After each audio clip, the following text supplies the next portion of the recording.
Bismillahirrahmanirrahim.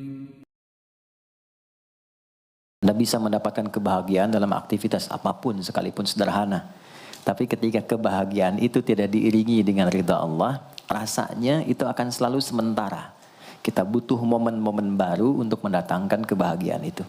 Tapi titik poin ketika Allah ridha dengan apa yang kita kerjakan, apa yang kita lakukan, maka Allah akan tanamkan satu cawan yang luas kandungannya, yang bisa menerima setiap keadaan dengan hal yang paling menyenangkan. Apapun yang kita lihat selalu nyaman. Yang kita dapati, kita ridha dengan apa yang Allah berikan. Keadaan itulah yang oleh Nabi itu diungkapkan dengan komen yang sangat simpel tapi dalam isinya. Kata Nabi, ajaban diambil mukmin. Orang beriman itu kalau benar imannya, maka kehidupan itu mengagumkan. Bila dia mendapatkan kesuksesan, dia iringi dengan kesyukuran. Sehingga sifatnya tetap proporsional.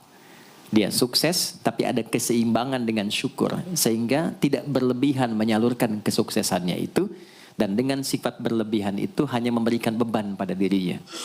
Saya pernah sampaikan kan, di kesuksesan itu identik dengan gaya hidup. Rumus gaya di fisika itu kan selalu F1 banding lurus dengan F2. Apa yang didapat itu yang keluar. Tapi orang tidak boleh lupa bahwa F itu selalu berbanding lurus dengan P. Gaya berbanding lurus dengan tekanan, hukum Pascalnya. Semakin banyak gaya, semakin tertekan hidupnya. Itu bandingan nilai kehidupannya. Nah, jadi gaya itu diperkenankan. Karena itu bagian dari energi. W sama dengan F dikalikan S. Hukum energi kan begitu. Jadi hidup nggak mungkin kalau nggak ada energi. Tapi energi yang terbaik itu akan dihasilkan membawa kesuksesan kebahagiaan ketika ridha Allah tertanam. Saat dia sukses, dia bersyukur sehingga proporsional. Saat dia merasakan duka pun, dia nyaman karena punya sabar. Nah, sabar itu mahal. Di Jepang ada banjir, itu bisa minta maafnya luar biasa, tak tahan dia bunuh diri. Di kita banjir bisa berenang. Itu gambaran. Cuma kalau nggak seimbang repot juga. Nah, membangun keseimbangan itu butuh konektivitas yang kuat dengan Allah. Konektivitas itulah yang dalam bahasa agama disebut dengan sholat namanya. Ya. Di pertemuan lalu kita sudah mencakup beberapa bagian dari sholat itu. Tapi saya ingin tekankan sedikit untuk menguatkan. Sholat berasal dari kata wasala atau silatun. Dasarnya kata wasala yang berarti terkoneksi dengan kuat. Terhubung dengan erat.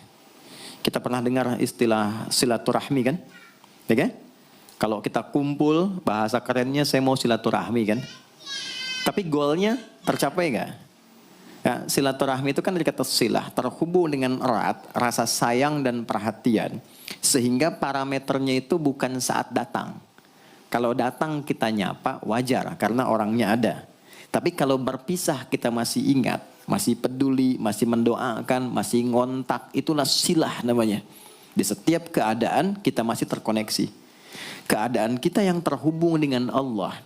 Sehingga di setiap tempat kita diperhatikan, di pekerjaan kita dibimbing, di rumah tangga kita diiringi. Sehingga semua berjalan mudah dan membahagiakan. Yang melatih kita untuk terkoneksi sehingga nggak putus dengan Allah, itulah yang disebut dengan sholat. Sehingga goal dari sholat itu adalah membangun konektivitas kita dengan Allah yang kuat. Itu yang dimaksud di Quran surah keempat An-Nisa di ayat 103. فَإِذَا قَضَيْتُمُ الصَّلَاةَ maka jika anda telah tuntas mengerjakan sholat, فَاذْكُرُوا اللَّهَ. Ukuran keberhasilan sholat anda itu ketika anda merasakan konektivitas dengan Allah mulai nyambung. Qiyaman, jalannya ingat Allah. Sehingga kalau orang jalan, bekerja di apapun, saat dia ingat Allah, dia bisa memfungsikan tubuhnya sehingga tidak mengerjakan apa yang Allah tidak sukai.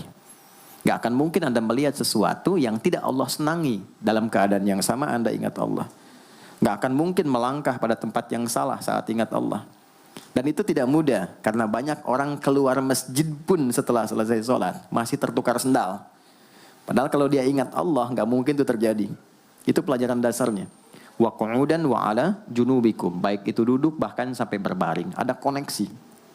Nah jadi, singkatnya, sholat itu semua gerakannya semua bacaannya, dari mulai kita bertakbir sampai kita salam, bacaan yang mengiringi, itu bukan sekedar gerakan hampa makna, formalitas kita bergerak dan berakhir, bukan sekedar membaca bacaan yang tidak ada isinya, tapi semua bimbingan bagaimana kita diajarkan langsung oleh Rasulullah, bisa mengoneksikan lewat gerakan dan bacaan itu, tersambung kepada Allah, sehingga feedbacknya, semua apa yang kita bacakan dijawab oleh Allah. Semua gerakan yang kita lakukan, ini hakikatnya bimbingan tentang inti kehidupan kita. Jadi di sholat itu ada bacaan, ada gerakan, ada hikmah. Ada maknanya semua. Jadi bukan kita takbir begini hampa saja. Tidak. Kenapa mesti begini? Kenapa tangan yang kanan menutup yang kiri? Kenapa bacaannya setelah itu ada iftitah, ada al-fatihah? Itu ada maknanya. Dan dahsyatnya, semua profesi-profesi sahabat dan generasi setelahnya yang belajar dengan benar tentang sholat ini, itu semua merubah hidupnya jadi lebih sukses dari apapun yang mereka pilih dalam menjalani hidup. Dan yang paling hebat, itu yang menjadikan Nabi mendapat perintah pertama bukan zakat, bukan haji, bukan umrah, bukan puasa, tapi sholat. Dan perintahnya khusus, spesial, disampaikan dalam peristiwa Isra Mi'raj, untuk memberikan pesan begitu tingginya nilai sholat ini untuk kehidupan manusia.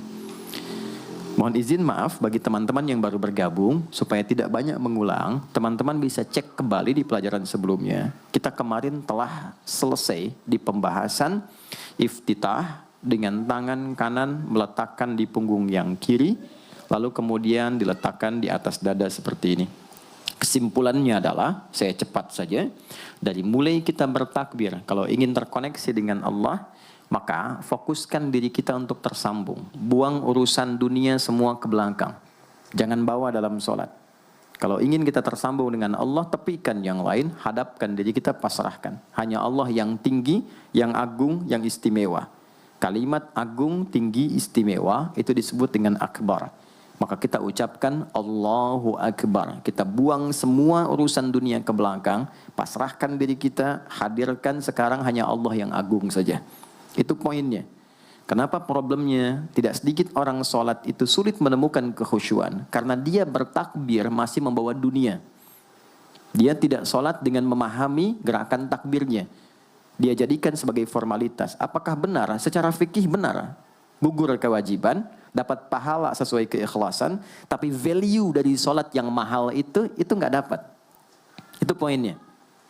Buang semua urusan dunia, kemudian tambatkan diri kita hanya kepada Allah. Dan uniknya kata Nabi, di fase itulah setan mulai bertugas yang mengganggu kita, supaya kita tidak fokus untuk memahami dan melakukan apa yang kita baca dan kita gerakan.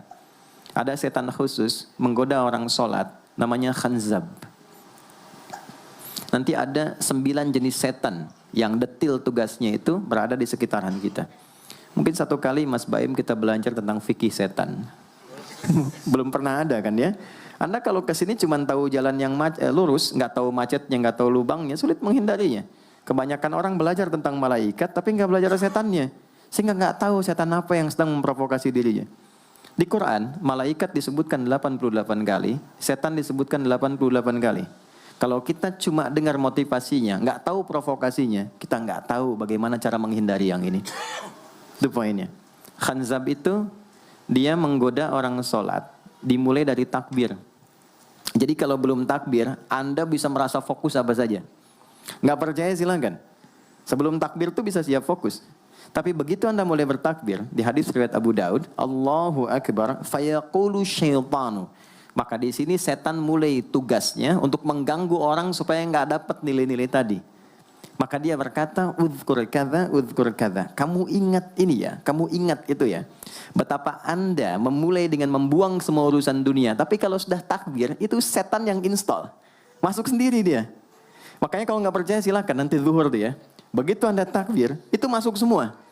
Ingat ini, ingat itu, mobil parkir di mana. Sampai ceramah saya sekarang pun itu akan masuk. Ingat ya, ada setan yang goda. Nah itu setan itu. Itu setan sendiri. Membuat kita itu begitu lupa. Sampai lihat ujung hadisnya. Hatta la yash'ural musalli kam raka'atan yusalli. Sampai nanti akan ditemukan orang sholat. Dia tidak sadar berapa rakaat sedang menunaikan sholatnya. Nah itu kalau Nabi sampaikan pasti terjadi. Poin untuk kita bisa mengatasi itu, poinnya apa? Quran surah ke-29 dulu, ayat 45. Quran surah 29, Al-Ankabut, ayat 45. Di Islam tuh uniknya begini, istimewanya. Nggak ada satupun ibadah yang hasil kreasi manusia. Semua terukur.